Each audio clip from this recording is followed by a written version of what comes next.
সুপ্ৰভাত বন্ধুসকল, আজি আমি আলোচনা কৰিম কেইটামান বাস্তুদোষৰ কথা, যিবিলাকৰ কাৰণে আপোনাৰ ঘৰৰ পৰা বেমাৰ নুগুচে আৰু ইয়াৰ উপায়।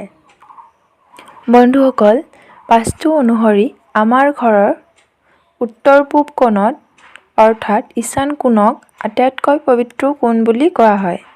এই কোণটো দেৱতাৰ বাসস্থান কথা কৈছে আৰু এই কোণটোত দেৱতা থাকে বুলি কৈছে।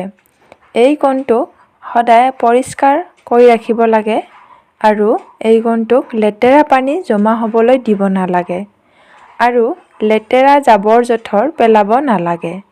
তাত কেতিয়াও ষ্ট'ৰ ৰুম, কিটচেন আদিবিলাক কৰিব নালাগে। বন্ধুসকল, ঈশান কোণটোক সদায় গোঁসাই ঘৰ বা পূজা ঘৰ বা তুলসী ভেটিৰ কাৰণে উপযুক্ত স্থান হয়।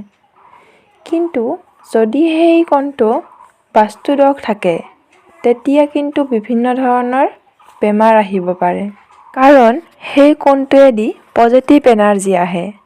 যদি তাত আপুনি পাকঘৰ অৰ্থাৎ ৰান্ধনী ঘৰ বনাই দিয়ে, তেনেহ'লে আপুনি আপোনাৰ পজিটিভ এনাৰ্জি অহাৰ ৰাস্তাটো আপুনি বন্ধ কৰি দিছে।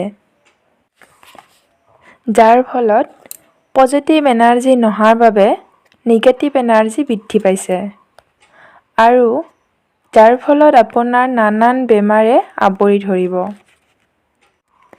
গতিকে বন্ধুসকল, আপোনাৰ ঘৰৰ ঈশান কোণটো অৰ্থাৎ উত্তৰ-পূব কোণটো বাস্তু অনুসৰি তাত সঠিককৈ আছেনে নাই সেইটো চাব।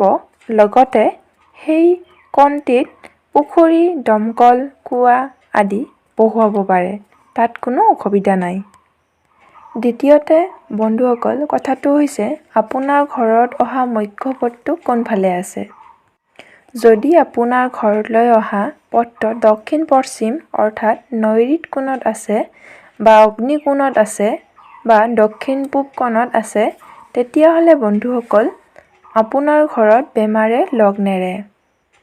কাৰণ এই কোণ দুটাত বন্ধুসকল যদি মুখ্য পথটো আছে, তেনেহ'লে বন্ধুসকল বেমাৰক দুৱাৰ খুলি দিয়া হয়।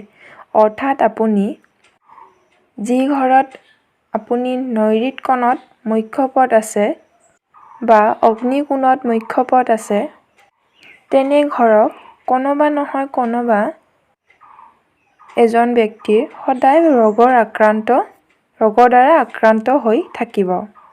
সেইটো আপোনালোকে মন কৰিবচোন, হয়নে নহয়?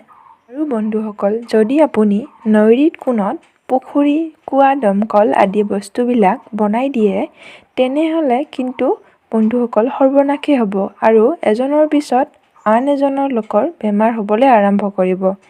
এইটো এটা বাস্তুদোষ। বন্ধুসকল, আজি এইকেইটা উপায়ে উল্লেখ কৰিলোঁ। নেক্সট ভিডিঅ' যেতিয়া দিম পিছলৈ, তেতিয়া আৰু কেইটামান আলোচনা কৰিম। বন্ধুসকল, যদি ভিডিঅ'টো ভাল লাগিছে তেনেহ'লে লাইক, শ্বেয়াৰ আৰু ছাবস্ক্ৰাইব কৰিবলৈ নাপাহৰিব। ধন্যবাদ।